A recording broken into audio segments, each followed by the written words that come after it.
Good day mga ka-sounds, welcome back na naman sa ating Facebook page or dito sa YouTube channel kung saan nyo man napapanood yung aking video na ito.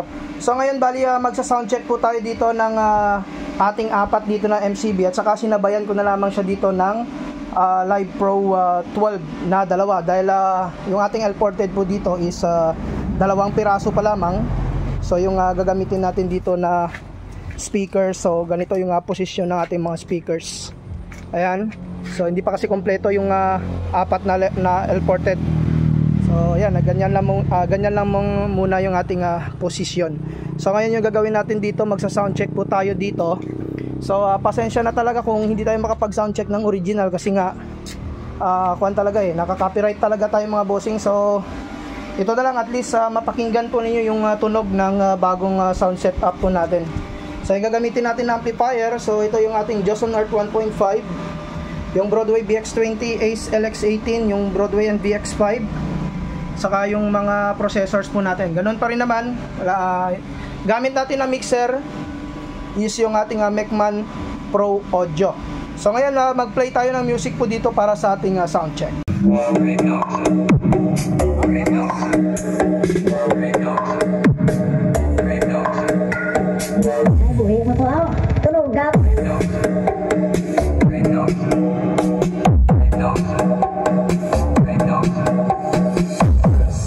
DJ Records exclusive.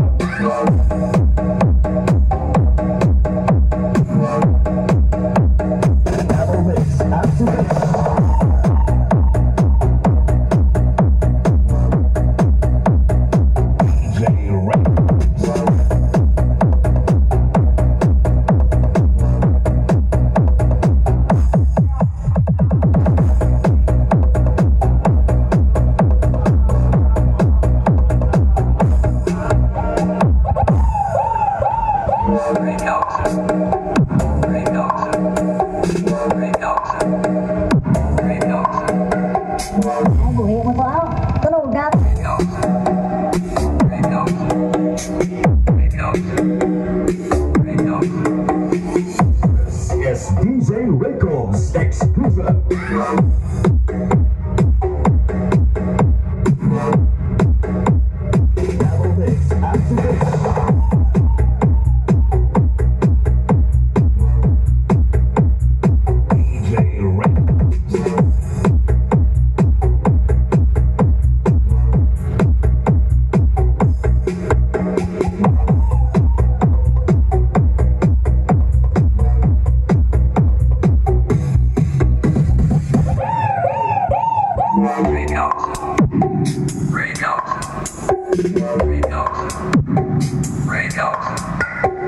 DJ Records.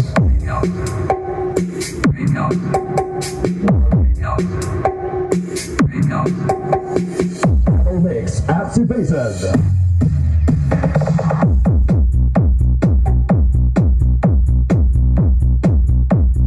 DJ Records.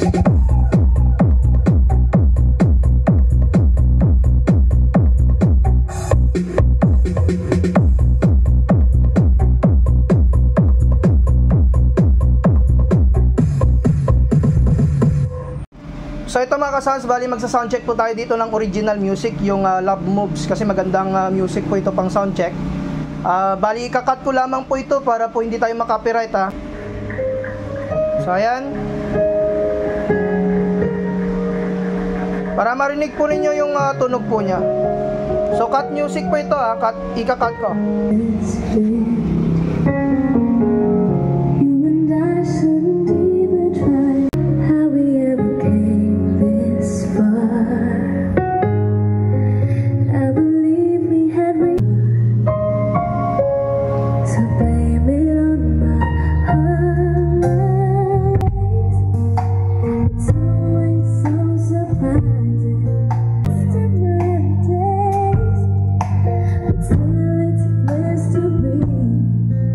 Ayan, soundcheck ulit po tayo dito dahil maganda rin yung bass po nito.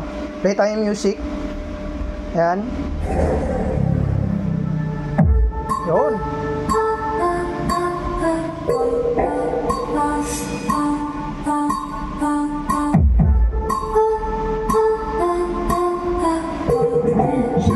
Wowie Remix. Yun.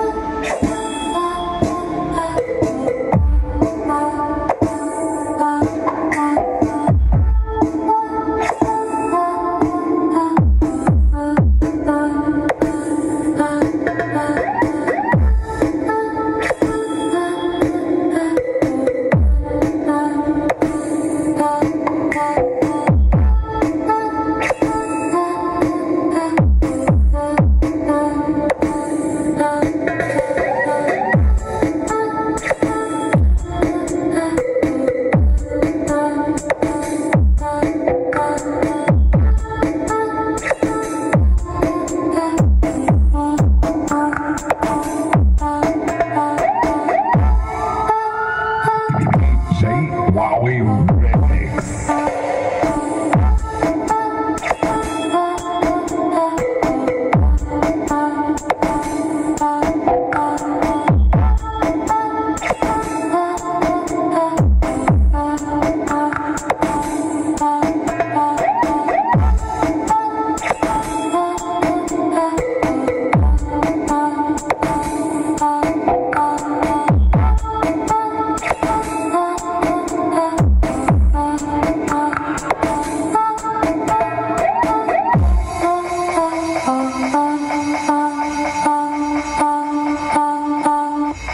So mga ka-sounds, yun nga yung ating sound check po dito sa ating mga bagong Live Pro 12, no, na mga speakers. So napakaganda po ng tunog po niya. Actually, hindi ko pa siya talaga na-control yung volume po dito. So ano na, siguro nasa, sabi natin mga 80%. Wala pa siya sa 100% niya na lakas.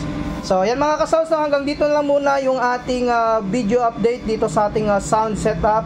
So bali sa sunod, baka makabili ulit tayo ng dalawang speaker. So yung balak ko kasing bilhin yung Kingpin. So pinag-iipunan ulit natin yung Kingpin at ilalagay ko po yan sa L410. So yan mga ka-sounds, hanggang dito lang muna. Sa mga bago nag-subscribe, huwag niyong kalimutan na i-hit yung notification bell button para sa mga video updates natin na i-upload. Maraming salamat mga ka-sounds.